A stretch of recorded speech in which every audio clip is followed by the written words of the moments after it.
So our last unit was focused on the wave model of light, and we had the definitive proof for that kind of model of light, which was the diffraction experiment by Thomas Young. In this unit, we're going to look at the particle model of light. And so really at the end of the 1800s, everyone was more or less convinced that light should be a wave and everything was working fine. But then in kind of the early 1900s, there was a number of experiments that really showed that light also needed to be treated in some cases as a particle. And so what we ended up with was this kind of wave-particle duality, where sometimes we treat it as a wave, sometimes we treat it as a particle. Now conceptually that is a bit odd because something shouldn't actually be able to have both of those properties. But it turns out that for light and some other subatomic particles as well, they do seem to have that characteristic. And so the model for how they would look as both is kind of a little bit incomplete still. But there is very good evidence that we have to treat things like light and some other small particles as well as both waves and particles to fully explain them. So what we're going to look at in this unit is what are some of those experiments that kind of led us to believe that we had to also treat light then as a particle. Please keep in mind all the way through there though is that we can't just get rid of the wave model and treat it just as particles because it can diffract. And diffraction is a property unique to waves. And since light can diffract, we can't let go of those wave properties. And so that made it difficult too when they were kind of coming through some of these experiments and explaining them, kind of coming up with what their explanations were going to be. So the first thing that we're going to look at in this one here is Plancks Quantum Hypothesis. And so this was around 1900. And so going back a little bit from there, we have this relationship between heat and temperature. And so for an incandescent object, now an incandescent object is just something that basically emits light when you heat it up. So if you take a piece of wire and you heat it up, it'll start to glow. So that's your incandescent light bulbs are doing that. If you have something that's burning, say a candle or a fire, you're going to get different colors of flame for different temperatures kind of in the fire there. So any object that gives off light as a result of being heated, that's just something then that is incandescent. And we have lots of examples of those ones. Now it turns out that when you heat it up, you're going to get a range of wavelengths associated then with a given temperature. And so that's going to give you then the characteristic colors that you see then overall. Now, when you're looking at these ones here, your hotter objects are going to emit towards the blue end of the spectrum. And remember, that's that higher energy end of the spectrum. So you have your lower wavelengths at the kind of blue and violet end of that one. You have higher frequencies, and then you have more energy. Your cooler objects, those are going to then emit towards the red end of the spectrum. And so those are your longer wavelengths, your lower frequencies, and your lower energy light there. And so we have this relationship then between the temperature of the object and then the wavelength or the frequency of the light that's being emitted. Now we have something called a black body. Now a black body isn't something that is actually true, but it's a very, very good way of looking at these ones here. So it's an object that would be capable of absorbing all of the radiations there. So anything from the longest wavelengths to the shortest gamma rays, a black body would be capable of absorbing all of those. Now there is no thing that can absorb all radiation. Most things will have basically a narrow region of the spectrum that they absorb and emit, and not the whole thing. Now some objects like stars and black holes can do a lot of different kind of ranges there, and so some are much closer to a black body than others, but there's nothing that's a perfect true black body there. What we can do though is we can model then what the black body would do, and that'll give us a curve that covers all of the different wavelengths. And then we can take other kind of objects that aren't quite black bodies, but we can look at the range of wavelengths that they emit over and then fit them then onto the black body curve. And they'll fit the curve, but just over the specific region then over which they can absorb or emit. And so we're typically going to look at the emission. And so if you can absorb all radiation, when you heat it up, you should be able to then emit back all of those different radiations there. And so what we can make from that is this black body radiation curve. Now on the y-axis, we're going to have the intensity, and so it's going to be the brightness of the light there. Now on the x-axis, we can have two things. Now on this one here, we have frequency on there. And so because we have frequency, this end over here is going to be your lowest energy. So this is your lowest frequency, which is your lowest energy. And as you increase the frequency, you increase your energy. You can also do these graphs with wavelength on the x-axis. But when you do wavelength on the x-axis, just remember that all of these curves are going to actually just be flipped horizontally.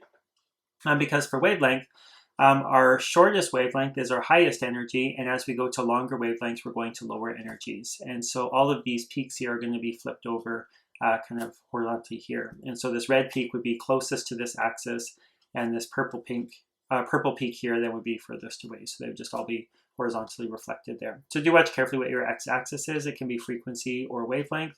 And because the energy dependence on frequency and wavelength is opposites, high frequency is high energy, but long wavelength is low energy. These do flip for that. And this one's in terms of frequency. And so what we notice here then is we have 3 different colors. So this would be 500 kelvins, 2000 kelvins, and 6000 kelvins. And the Kelvin is just a temperature measurement there.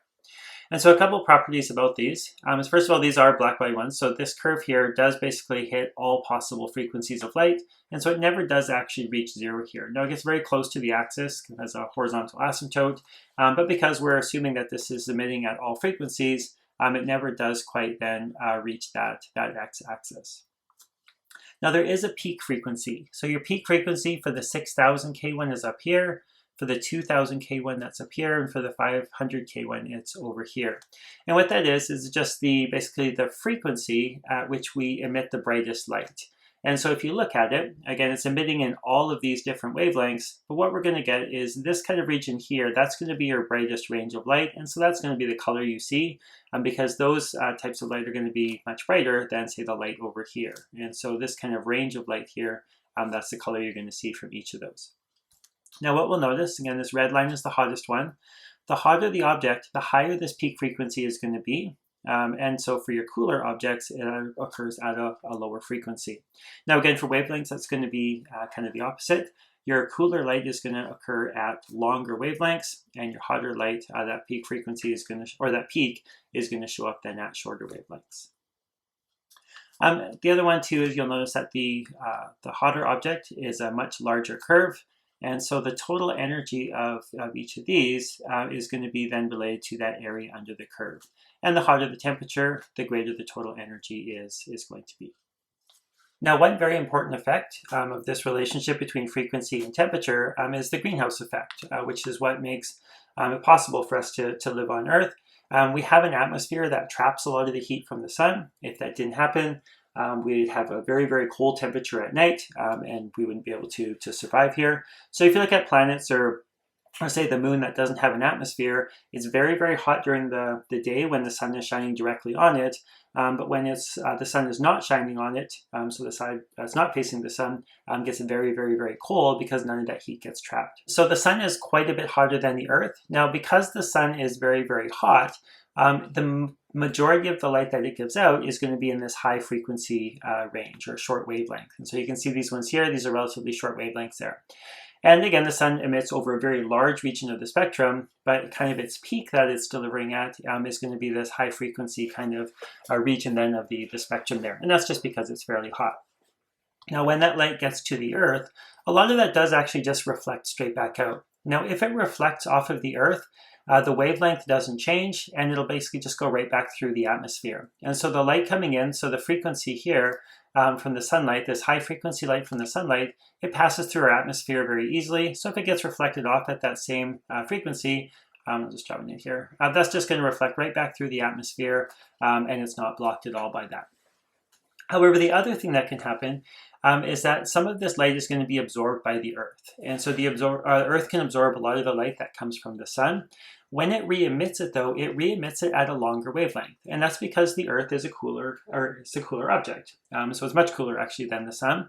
And so when the Earth emits wavelength or radiation out, it emits radiation at longer wavelengths. Again, because its peak is at a lower value because it's cooler. Now, those longer wavelengths then that get emitted by the Earth, those ones can get picked up or absorbed by gases in our atmosphere. Now, there's not a lot of methane in our atmosphere, but water and CO2, there's quite a bit of that there. And so when it's absorbed by those gases there, what it'll do is it'll absorb those and then it re-emits it in all directions. Now, some of that does go back out into space because, again, it's emitting kind of the full range around the molecule. But some of it also then gets reflected back down to Earth. And that's what warms up the Earth basically at night, or keeps it warm at night. We get this trapping effect there. Now, the light coming in from the sun is at a high frequency, and it's not absorbed by these molecules, so it passes right through.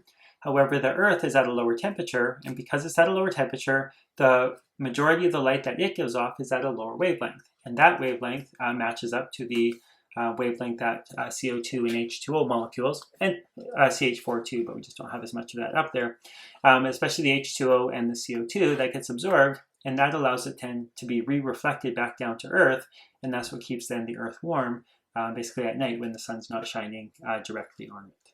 Now, there is a little bit of a problem with this blackbody curve, or at least there was around kind of that when they first found it around the early 1900s there, and it's that the wave model of light can't account for that relationship there.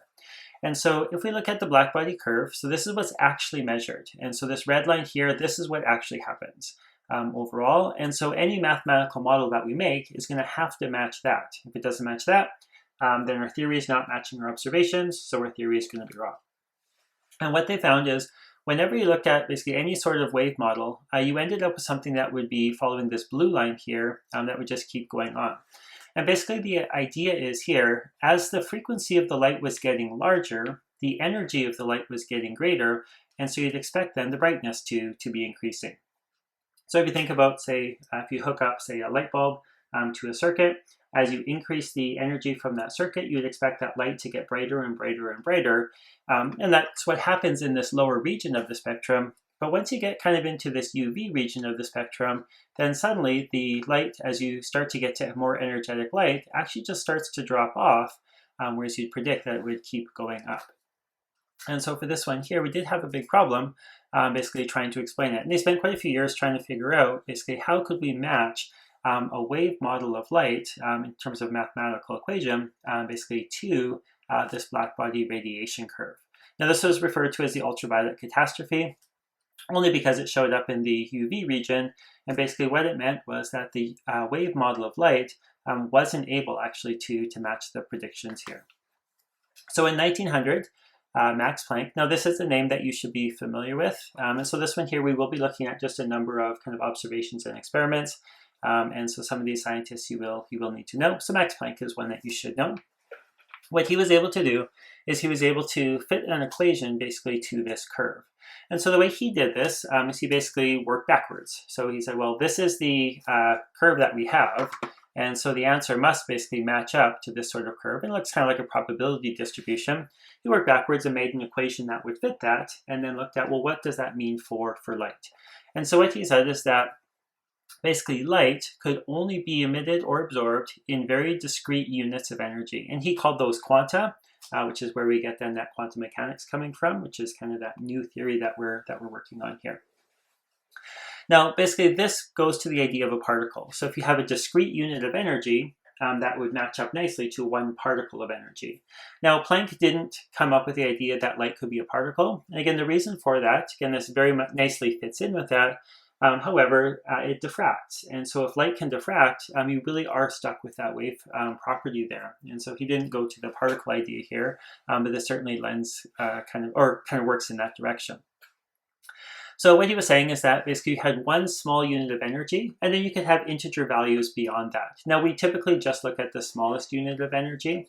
So his equation here was E equals NHF, where E is the energy of the light, or the minimum energy of the light, N is some integer value, and so you could have 1 times that, 2 times that, 3 times that, 4 times that. You can go up from there.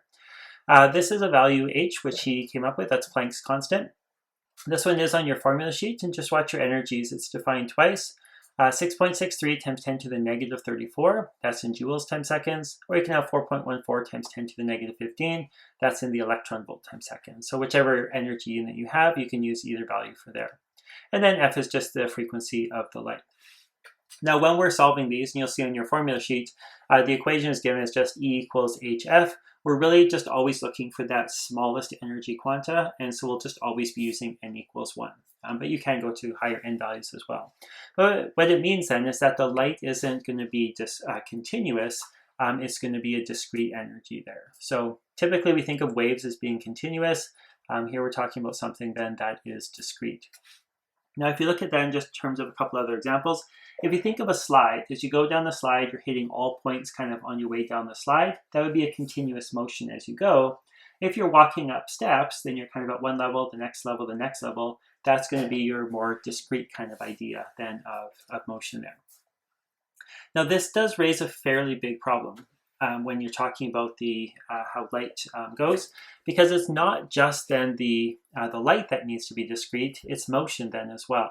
So our light is created by these accelerating charged particles, which we had in our last unit. And what we're saying is that this accelerating charged particle is not producing a continuous wave, it's producing basically kind of discrete packets of energy. Now what that also means then is that motion can't be continuous as well, and so that motion must be discrete then as well. And so the idea of discrete motion is certainly very, very odd. We don't normally think of particles as moving that. But basically, rather than basically accelerating through all potential velocities, what the lights do, or what that accelerating particle is doing, is it's jumping to one place, to the next place, to the next place, to the next place. It's more like it's moving up steps as opposed to then that continuous motion. And we really don't think of particles moving that way. And Planck didn't have a really good explanation for that. Again, there was obviously some issues with this model. But if you do take this as your energy of light, you can actually fit that black body radiation curve in quite well, which is what he was trying to do. Now, conceptually, the Planck's quantum hypothesis is certainly a little bit weird, especially going with that discrete motion for both particles and light, which we normally think of as a wave. But mathematically, it's actually fairly simple for this section. We're just using that E equals hf equation, and then we can also use that ideal wave equation, the velocity equals frequency times wavelength, to put a wavelength in then in terms of the frequency then. And so this one here, now you will see this term photon showing up. Now, Planck himself didn't come up with that idea of the photon. That was Einstein a few years later. But it's this idea of a quantum of light or a particle of light. And so what Planck was still looking at quantums of light, so basically still treating it as a wave, but just saying you had very specific energies that wave could exist at. The kind of next step in that kind of line of reasoning then came to this idea of a particle of light, which we call a photon. So a photon of light, you'll see this in your workbook for this section as well. It's just one of those packets of energy or units of energy that Planck had there. So this one here, the energy of the light is just equal then to h times f. Don't forget though, the speed of light is equal then just to wavelength times frequency. And so then we can also put in for the frequency then c over wavelength. And so this one here, the energy of light then just ends up being h c over wavelength. And that's a fairly common formulation then for this one as well. And so I can take wavelength equals hc all over the energy, and that should give me then the wavelength that I'm looking for. So let's move this over a bit. And so then we can just put our values in for there. And so the wavelength. Now this one here, note we are in electron volts. So I'm going to use that 4.14 for my Planck's constant. Remember you have two units that you can use. You can put that in terms of joules or electron volts. So just match it up to whatever you have. So 4.14 times 10 to the negative 15. And that's going to be in electron volts times seconds. I'm going to multiply that by 3 times 10 to the 8. That's just going to be the speed of light. That'll be in meters per second, and then we'll see our seconds canceling out there. And that'll all be over top of the energy of 2.21 electron volts. And then just in terms of your units, we'll see that we have electron volts, seconds over seconds, and we're left with meters, which is what we'd expect then for a wavelength. And so my wavelength here will be 5.62 times 10 to the negative 7 meters. And you could certainly leave it as that. But we could also put it more commonly into nanometers. And so we get 562 nanometers for the wavelength of light. And so now what we can do is we can use this equation for, or Planck's equation here, to take any energy of light and go back to either a frequency or a wavelength of that corresponding light. Now another fairly common type of question that we'll get is looking for number of photons that are emitted given then a certain power of the light. And so this one's not on your formula sheet, but just one that you can kind of reason through. So the number of photons that you have is just going to be the total energy. Now the total energy is going to come from the power that you have, and then the total energy divided by the energy per photon. And so we can then use Planck's equation to come up with what is the energy per individual photon, and then we can use the power of the light, or in this case the laser, to get the total energy. So if we look at those two values, the energy per photon, that's just going to come from Planck's equation. Now we're given a wavelength, so I'm just going to jump straight to that hc over wavelength equation. That's your hf, where f is then substituted with that c over wavelength. And so my energy per photon, now here in wavelengths, my power is always going to relate to joules. So I always want to, for these ones here, use that 6.63. So that'll be in joules for these. So 6.63 times 10 to the negative 34. And again, it's just coming from your formula sheet. That'll be in joules times seconds. And we'll multiply that then by the 3 times 10 to the 8. That'll be in meters per second. And then we can divide all of that by our wavelength. Now we want to put this in meters because I have meters per second here and I'm looking for that to cancel out. So 555 times 10 to the negative 9, and now that will be in meters. And so when I multiply those ones out, we can see again our units canceling out, and so we'll end up in joules for these. So we have seconds over seconds, meters over meters, and we do want our final value here to work out to be in joules. So this one's going to give us then 3.58 times 10 to the negative 19 joules. Now, if you're in joules, you are going to get a fairly small value for the energy, so make sure that you are. If you're getting a large value for the energy there, then that's something you, of course, want to look at. So we'll just shrink that down a little bit to give ourselves a bit more room. Then we can also look at then our total energy. Now, our power is going to be then the work or the energy in this case over time, and it does have to be time in seconds, which means that your total energy is going to be the power times your time, but just be aware your time must be in seconds for these, so just always be careful for that. So for this one here, I'm looking for my energy. Now my power is 0.99 milliwatts, and so what I'm going to do is I'm going to put that into watts, which will then be joules per second. So I get 0.00099. Now that is now in joules per second. And then I can multiply that by my time in seconds, so we're looking per each minute, and so that's going to be 60 seconds. And so I can then just take that energy as being the 0.00099 joules per second times 60 seconds, and that'll give me then 0.0594. And again, I'll be in joules for this, just because I have my seconds canceling out, and then that power times time in seconds will always give you an energy in joules. But that's also why I need to use then the 6.63 times 10 to the negative 34 here, because I needed this energy in joules so that my two energies then would match up. To go back to my number of photons, I just put total energy over the energy per photon. So it'll be that 0.0594, that'll be in joules. And then we'll divide that now by 3.58 times 10 to that negative 19. Now you will notice my units are going to cancel out here. This is total energy, energy per photon. This will then always give me then the total number of photons. And so this should be a relatively large number. So in this case, you get 1.66 times 10 to the 17, and that'll be my number of photons then. And that's a fairly common type of questions for these. So do always watch your time unit. Here we were in each minute. So remember that your power and your time in seconds, so don't forget that unit conversion, will always give you that total energy. And then if you know a wavelength or a frequency, you can use either for these. That will give you the energy per photon. Divide those out, and that will give you then always your number of photons.